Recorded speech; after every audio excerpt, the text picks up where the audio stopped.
एक ऐसी विचार, एक ऐसी संस्कृति, एक ऐसा मानव कल्याण या विश्व कल्याण का वो वसुधैव कुटुंबकम का, सर्वधर्म संभव का, सार्वभौमिकता का एक विराट प्रेम की संरचना है। आज और कल वो विचारधारा सवाल मुसलमानों का नहीं है,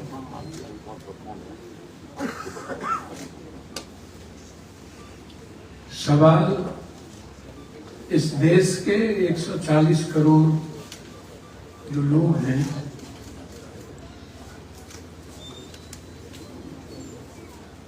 एक खूबसूरत विचारों का सम्मान, एक दूसरे के प्रति जीवन की खूबसूरती, लोकतांत्रिक मूल्यों और नैतिक मूल्यों पर चलने वाला जो व्यक्ति है, जो सभी तरह के सामाजिक, धार्मिक, आध्यात्मिक, सांस्कृतिक और मानवीय विचार के साथ संवैधानिक दायित्वों के कर्तव्यों को अपने जीवन में संपूर्ण भारत के लोगों की बेहतरी के लिए काम करते हैं, उसमें से ये दिल्ली काउंसिल भी एक अदारा है, जिनके सभी यहाँ पर बिहार के मुकम्मल और बाहर के भी सभी कई अलग अलग इदारे के जिम्मेदार सभी हमारे बुजुर्ग बैठे हैं। मैं सभी बुजुर्गों का जो मंच पर विराजमान हैं, जिनकी चिंता, जिनकी सिर्फ इस वक्फ बोर्ड से नहीं है, वक्फ बोर्ड के साथ इस देश के हालात के बारे में भी है। इस घटना के बाद कौन सी कई प्रतिक्रियाएं समाज में जो आएगी, उनकी गहरी चिंता वहां है। वक्फ बोर्ड तो मैं समझता हूं एक ऐसे मुद्दे में जिसको सिर्फ दिखाने के लिए किया गया है। इसके पीछे बहुत सारी बातें हैं जिनको मैं सदन में भी, सदन के बाहर में भी, और उसको थोड़े से शब्दों में हमने उस दिन भी मौलाना हमारे गार्जियन जिनसे मेरा, जब ये इमारत शरीयत में थे उससे पहले जितने इमारत शरीयत से मेरा रिश्ता रहा, इनसे बहुत गहरा रिश्ता रहा। मैं यहाँ पर लगभग लोगों से मेरे रिश्ते बहुत गहरे हैं। मैं परिवार की तरह, मेरी सियासत, राजनीति कुछ भी नहीं है, और मुझे कोई लेना देना नहीं सियासत से, इस हिंदुस्तान की राजनीति से। मुझे आता भी नहीं है, मैं करूंगा भी नहीं। मैं यहाँ भी आया हूं तो मैं विचारों के कारण आया, राजनीति, सियासत से एक रिश्ते जो मैं जानता हूं, जो मेरी समझ है, दुनिया के बारे में छोटी समझ है, हर धर्मों के बारे में समझ है, विश्व के हर विचारों के बारे में समझ है। मैं एक इंसान हूं, सनातनी हूं, मैं अध्यात्म को जानता हूं, धर्म को जानने में मेरी दिलचस्पी नहीं है, और मैं आनंद मार्गी हूं। मुझे पता है इस विश्व और देश के बारे में, इसीलिए मैं सभी मौलाना साहब जो यहाँ आए हैं, आप को दुनिया जिस रूप में देखती हो, मोदी जी किस रूप में देखते हो, सियासतदार किस रूप में देखते हो, मैं सिर्फ इतना जानता हूं कि आप जो भी लोग हैं मंच पर और नीचे बैठे, एक वाहिद भले और अच्छे इंसान हैं। अच्छा इंसान होना इस दुनिया में जरूरी है, और जिसकी कमी है।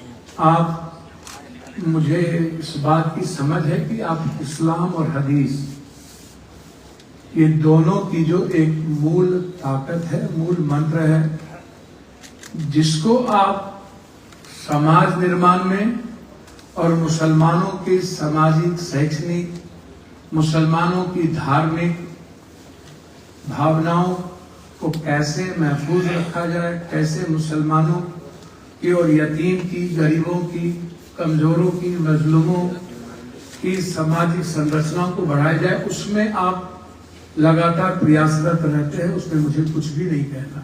इसीलिए मैं आप सबको हृदय की गहराइयों से धन्यवाद देता हूं कि आपने एक बहुत ही ज्वलंत मुद्दों पर यहाँ एकत्रित हुए हैं, जो दिल्ली में भी थी।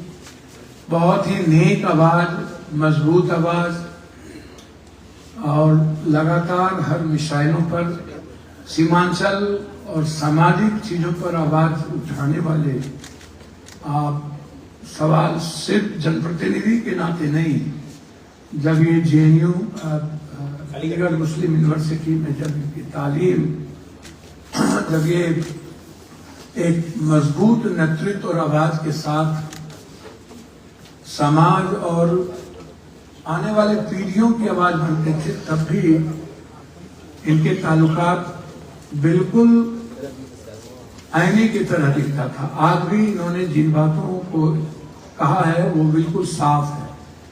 मैं आदरणीय अख्तरुल इमाम साहब के साथ अन्य कोई जन जो पीछे आगे बैठे हैं उनका भी, बहुत सारे मुखिया जी, जिला पार्षद यहाँ बैठे हैं, सबका मैं 4-5 बात शुरू करूं, उससे पहले मैं एक बात कहना चाहूँ। देखिए, आप जिनकी भी तारीफ कर लीजिए, मेरी समझ है इस हिंदुस्तान में मुसलमान से अलग जो पार्टी है, जो सेकुलर कहती है, और उस मामले में मैं एक बात जरूर कहूंगा, राहुल गांधी अकेला एक शख्स, जिसको मैंने बहुत नजदीक से कुछ बातों में समझने की कोशिश की, मैं और की बात नहीं कर रहा हूं। जितनी पार्टियां छोटी बड़ी है, मुसलमानों के मिसाइल, उसके किसी भी सरोकार को विचार और ट्वीट के आधार पर तो वो आगे आते हैं, लेकिन वो उसमें इन्वॉल्व नहीं होना चाहते, उसको नंगा तार समझते हैं, उसको कोई भी सियासतदार पार्टी छूना नहीं चाहती है। मैं एक उदाहरण नहीं है, NRC के पहले, मैं अभी नहीं जाऊंगा, और मेरे पास प्रूफ है, चाहे दिल्ली का दंगा हो, मस्जिद जले हो, चाहे दिल्ली में बलात्कार करके जलाए गए हों, चाहे देश में जब भी कोई मुसलमानों के सवाल पर बड़ा मुद्दा आया, चाहे गोधरा हो, चाहे जो भी बात हमारे विधायक जी ने कही, आप जरा एक नजर डालिए। मैं निकट भविष्य में ही बात करता हूं NRC में, कोई एक ऐसा नेता का नाम बताइए जो आपके मंच पे जाकर के खुले तौर पर मुखालफत की, या जो कहीं पर आपके बारे में आप हमें बताइए, बिहार के नेताओं के बारे में या देश के नेताओं के बारे में, चाहे जो भी सेकुलर बात करता हो, मैं किसी का नाम नहीं लूंगा, लेकिन किसी एक आदमी का नाम बताइए, लगातार देश के मुसलमान भाइयों अलग अलग इदारे के साथ अपनी जिंदगी के साथ जद्दोजहद कर रहे थे, अपनी विरासत के लिए जद्दोजहद कर रहे थे, और लोगों ने उसको राजनीति का 1 मिनट का हिस्सा बनाया, लेकिन कभी भी वह पार्टी और नेता इन्वॉल्व नहीं हुए, दूध और मिश्री के तरह। इस तरह दिल्ली में भी किसी सियासतदारों ने दंगे में जाने की हिम्मत नहीं की। इतने बड़े घटना बॉम्बे में हुई, कई जगह हुई, उसमें जाने का काम नहीं किया। सदन में बोलना, आचरण में, चरित्र में और चिंतन में दिखना। चंद्रबाबू नायडू जी के MP ने तो जो बयान किया है उसको आप सुन लीजिए, और जो बात जदयू के नेताओं ने जिस तरीके से उनको, जिनको पता ही नहीं है मस्जिद क्या है, कब्रिस्तान क्या है, ईदगाह क्या है, वक्फ बोर्ड क्या है, वो अभी ज्ञान देने लगते हैं सदन में, वो भी राहुल गांधी को चैलेंज करके। और जो लोग बोलते हैं सदन के भीतर, आप उनको भी सुनिए क्या बोलते हैं। देखिए, ये कानून के बारे में मैं मात्र सबको पता है, लेकिन मैं 1-2-3 बात कह देता हूं। पहला शुरू करता हूं 11 आदमी की कमेटी से। 11 आदमी की कमेटी में 7 हिंदू हैं। वो कह रहे हैं 2 हिंदू। मैं कह रहा हूं कि उसमें 2 महिलाएं जो है वो मुस्लिम होगी या नहीं होगी, क्लियर है कि वो हिंदू भी हो सकती है या महिला होगी। 4 MP 2 होंगे, वो हिंदू होगा या मुसलमान होगा, लेकिन यदि हम हिंदू हैं तो हम दोनों हिंदू होंगे। 6 DM मुसलमान होगा या हिंदू होगा, यदि वो हिंदू है तो DM साहब। तो 7 हिंदू, 8 9 10 11, 4 मुसलमान। पहला। दूसरा, जब वो बात यह कह रहे हैं 7 क्लोजर, जब उनको वो हटाने का माफ, देखिए वक्फ बोर्ड को थोड़ा सा इस कानून को समझने की जरूरत है, हल्की सी। उसमें सबसे पहला जो 7 क्लोजर और एक्ट ए है, ये दोनों को बहुत बारीकी से समझना। देखिए आपके लिए ये मिसाल नहीं है, 600 863 या 62 या 61 कब्रिस्तान आपके रजिस्टर्ड है, 9000 से ऊपर कब्रिस्तान आपके घिरे हुए हैं। इस कानून के बाद कोई व्यक्ति जाएगा और खड़ा होकर बोलेगा कि रजिस्टर्ड नहीं है और ये कब्रिस्तान नहीं है, DM आपको बोलेगा बुला करके कि भाई ये कब्रिस्तान नहीं है, ये रजिस्टर्ड नहीं है, इसलिए आप यहाँ पर किसी भी कीमत पर अपने वालिद या अपने बुजुर्ग को यहाँ पर आप नहीं दफना सकते। मेरा सवाल क्या है, इसको गौर से सुनिएगा। देखिए मैं किसी के निजी जिंदगी में कोई भी सरकार किसी के धर्म, चाहे सिखिज्म हो, बौद्धिज्म हो, चाहे सनातन हिंदुत्व का बात हो, हिंदुज्म हो, आप उठा करके देखिएगा तो आपको पता चलेगा कि क्या सिखिज्म में जिस तरीके से प्रोटेक्शन किया गया और जो प्रोटेक्शन ये जो डिफाइन किया गया, पहले तो ये इनका ये कहना कि जो लोग गए पाकिस्तान वो यहाँ पर जमीन दे के गए, तो सबसे पहला ये गलत है और महागलत है। दूसरा चीज ये कहना कि कांग्रेस ने बाद में नरसिम्हा राव के समय आकर के इसको सुधार किया, बिल्कुल गलत है। नरसिम्हा राव ने कोई मदद नहीं की वक्फ बोर्ड और मुसलमानों की, कोई मदद नहीं की। जिस कानून को गलत इंटरप्रेट किया गया था उसी को सुधार हुई थी, इसमें कोई मुसलमानों की मदद नहीं थी। उस वक्त जो बात इस एक्ट में लिखा हुआ है कि कांग्रेस आई तो स्पेशल, देखिए कांग्रेस भी कभी कभी बात भूल करती है, ये स्पेशल था ही नहीं, कुछ भी स्पेशल प्रोटेक्शन नहीं था वक्फ बोर्ड। यह एक सुधारवादी सतत प्रक्रिया थी जिसमें स्पेशल लिखने की कोई जरूरत नहीं थी। और उसी स्पेशल को बीजेपी कहती है कि कम, यह स्पेशल प्रोटेक्शन कांग्रेस के द्वारा है। समझने का प्रयास है, ये क्या क्या बोलती है, क्या क्या करती है। देखिए वक्फ बोर्ड एक तो सबसे पहले आप खत्म हो गए और 14 साल 15 साल से जो आदमी वक्फ बोर्ड के 29,000 अरबों खरबों की संपत्ति पर बॉम्बे में अदानी जी हो या अंबानी जी हो, वो तो उनकी जमीन हो गई, वो आप भूल जाए। यहां कोई बहुत बहस की गुंजाइश नहीं है।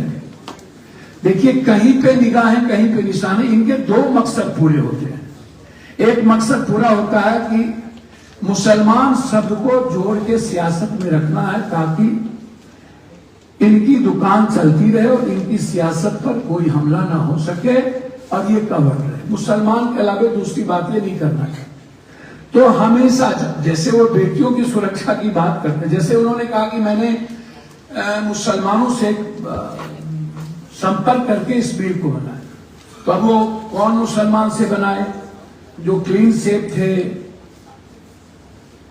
क्लीन शेप मुसलमान में कौन थे, किससे लिया, किस महिलाओं से उसने ली, कौन महिलाएं थी, उनको सबसे ज्यादा आप वो मुसलमान नहीं है जिसके दाढ़ी है। आप पहले जो समझ, पहला भाव इसके यही है कि मुसलमान जिसके पास दाढ़ी है वो मुसलमान है ही। और क्लीन शेप में भी जो मुसलमान समझ रखता हो इस्लाम की, हदीस की, या जिनको ये समझ है कि हमें दुनिया में किस तरीके से काम करने हैं, वो भी मुसलमान नहीं। मुसलमान वो हैं जो हमेशा मुसलमान के नाम पर हिंदू को गाली देते हैं, उसके लिए वो मुसलमान, या मुसलमान के नाम पर एग्रेशन में बात करते हैं, वो उसके लिए मुसलमान, क्योंकि उनकी दुकान उससे चलती रहती है। मौलाना साहब यदि कोई अच्छी तकरीर दे, अच्छी बात करे, दलित की बात करे, ST/SC की बात करे, दूसरों के विचारों की रक्षा की बात करे, सर्वधर्म समभाव की बात करे, सार्वभौमिकता की बात करे, एक बेहतर लोकतांत्रिक मूल्यों की बात करे, एक खूबसूरत मानवीय मूल्यों की बात करे, नैतिक मूल्यों की बात करे, तो वो उनको पसंद नहीं है। पसंद वो है कि पप्पू यादव ने मार काट वाली बात सदन में की कि नहीं, मिर्ची फेंकी की नहीं, पप्पू यादव ने नफरत की बात की कि नहीं। तो एक तो यह है। तीसरी चीज, जो ये कमेटी, आप समझिए, आप जो लोग कह रहे हैं कि मैं साथ नहीं दूंगा या मैं इस कमेटी में मैं बात रखूंगा, मैं उनसे पूछना चाहता हूं कि उनका जो बैग आप उठा के देखिए, 3 तलाक से लेकर के कई मुद्दे आए, जिसमें यहां से भी एक मुद्दे पर सदन से दोनों विपक्ष और सत्ता पक्ष पास करके भेजा। उसके बाद जब आपकी सरकार बदलती है तो आप उस पर तटस्थ नहीं रह पाते। तो मेरी समझ है कि हमें शिंदे, चंद्रबाबू नायडू, नीतीश जी, मांझी, तेजस्वी, चिराग जी, और जो लोग बात करते हैं सेकुलर पार्टी, मैं तो सुनता हूं ना सदन में, और मैं देख रहा हूं ना सबके आचरण को। सर, पहले वो वक्फ बोर्ड की चीजों को समझेंगे ना। वक्फ बोर्ड में मुसलमान कहीं से नहीं है, वो अल्लाह के नाम से वक्फ बोर्ड की का जो समर्पण है वो अल्लाह के अलावे वक्फ बोर्ड की कोई भी जायदाद। इन्होंने ठीक कहा कि कमेटी गलत हो सकती है, कमेटी जदयू की हो सकती है, उनको मुसलमानों के किसी भी विचारों से, इदारा से, किसी भी चीजों से मतलब नहीं हो सकता है। लेकिन हमारी जो मिल्ली काउंसिल है, इदारे के जो बड़े बड़े हमारे जो मौलाना हैं, उनको तो है ना, और उनकी तो समझ है ना। सही इन्होंने कहा 600, 6000 कुछ चीजों को इन्होंने, क्योंकि ये बोल सकते हैं अपने इस, जितने बड़े हमारे हैं, इनको बोलने की निश्चित रूप से समझ जो है उसको रख सकते हैं अपने समाज में। लेकिन पप्पू यादव को बोलने के लिए इस बात पर 100 बार सोचना पड़ेगा। मैं एक बात आपसे जरूर कहना चाहूंगा, जितने लोग यहां बैठे हैं, हमें कमेटी में तो ये लोग रखते नहीं है,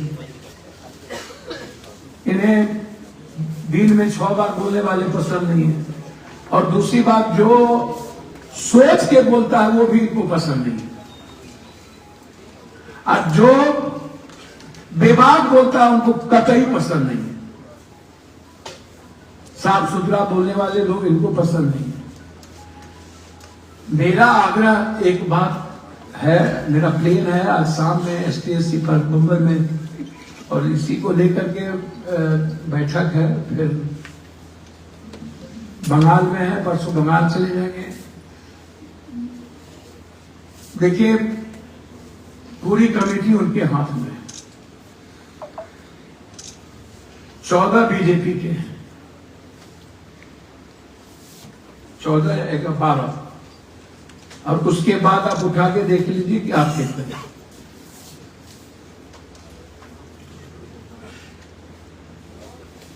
और आप 7 को देख लीजिए, और कमेटी जो बनेगी उसको देख लीजिए, और आप पूरे देश के कब्रिस्तान कितने रजिस्टर्ड हैं और मस्जिद कितने रजिस्टर्ड हैं उसको देख लीजिए। तो आप वक्फ बोर्ड की बात मत कीजिए, आपके कब्रिस्तान और मस्जिद, सबसे पहले इन दोनों पर एप्लीकेशन जाएगा, इसको आप समझ लीजिए। और उसके बाद जो ये हालात बनाने का प्रयास करेंगे, तो मेरे वालिद का शरीर सामने होगा और हमें कब्रिस्तान में जाने नहीं दिया जाएगा, तो उस वक्त परिस्थितियों को समझिए कि क्या परिस्थिति है। पप्पू यादव के पिता को हमारे जमीन में नहीं जलाने दिया जाए तो हमारे मन पर क्या असर पड़ेगा और फिर मुझे क्या लगेगा कि क्या करना चाहिए। सर उसको इसमें इसको तो लड़ाई लड़ ली जाएगी। और मैं आपको वचन देता हूं कि हमारी हैसियत बहुत छोटी है, औकात नहीं है। हम थे भी, हमने बोला भी, हमारे पीछे ओवैसी जी थे, चंद्रशेखर थे, सबने कहा कि भैया बिल आने ही नहीं तो किसी के लिए आर पार की लड़ाई हो तो ये भी लड़ो। देखिए कुछ चीजों को कभी कभी मर्यादा तेलंगाना की जब राज बंटवारा हो रहा था तो आंख में गुंडी फेंकी गई थी। मरता क्या नहीं करता, या तो आर पार की लड़ाई बहन लड़े। देखिए ये मुसलमानों का मामला नहीं है, यह जिंदगी में दखल देने का मामला है, यह अधिकार में हनन का मामला है, यह आने वाले पूरी थॉट प्रोसेस पर हमला है। इसको आप समझिए, ये कोई मुसलमान का मामला नहीं है, हिंदू का मामला नहीं है, ना हिंदू किसी को मतलब है। आप इस बात को समझ लीजिए, ये मामला है कंप्लीट सियासत का, एक व्यक्ति के सर्वाइवल का और उनके अच्छे दोस्तों की जिंदगी को बचाने का। और जो अच्छे दोस्त हैं वो सबको बड़ा बड़ा थैला जेपीसी में पहुंचा देंगे। इसको आप समझिए, बहुत बड़ा गेम है। मेरी कोशिश होगी, हम जो 5, 6, 7 अलग अलग पार्टी के, अकेला निर्दलीय में और लोग पार्टी से हैं, हमने उन लोगों से बातचीत की है।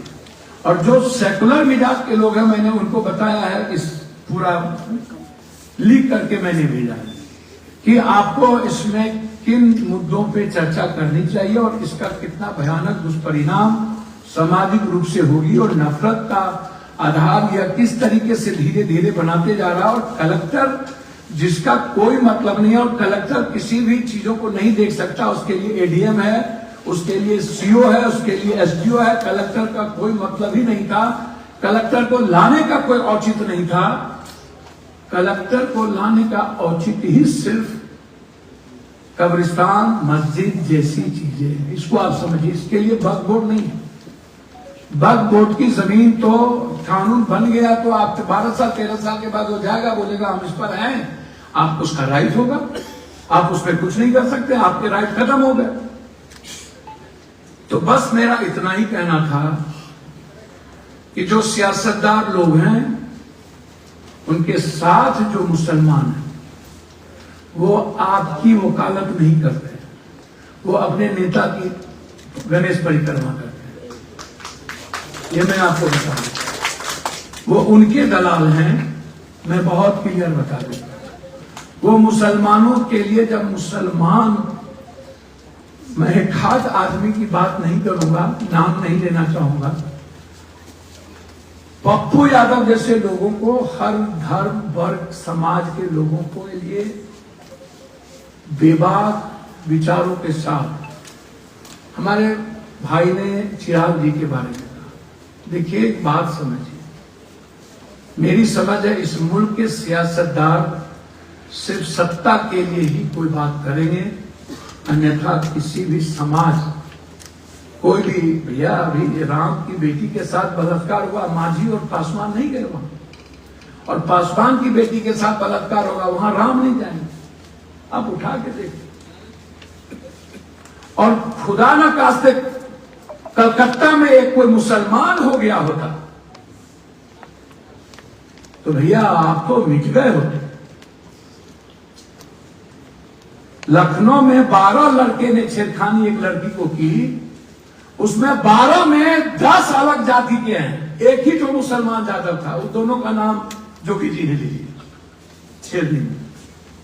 भैया हमें समझना पड़ेगा कि आपकी बात को किस तरीके से कोई भी पार्टी के नेता पढ़ लिख के गंभीरता से रख सकते हैं, लड़ सकते हैं। मैं दिल से कहता हूं, मैं जानता हूं कि आप सब लोग अच्छे लोगों को पसंद नहीं करते, और हमारे जैसे लोगों को तो आप लोग पसंद कीजिएगा ही।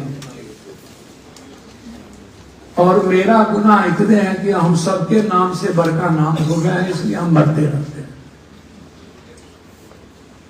दूसरा मेरा गुनाह यही है कि सच बोलने की ताकत और मरने की ताकत हमारे भीतर बहुत है, तो इसीलिए हमको सब मारता है।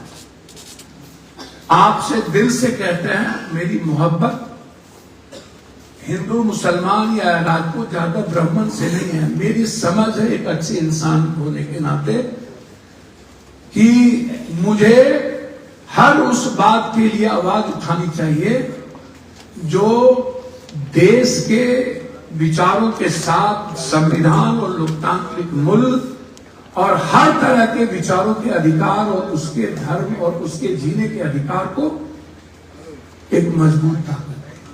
और मैं मरते दम तक कोशिश करूंगा सदन में यदि ये बिल लाएंगे तो हमारी जितनी हैसियत होगी मरने जीने की, मर के वक्फ बोर्ड के बिल के खिलाफ पप्पू यादव खड़ा।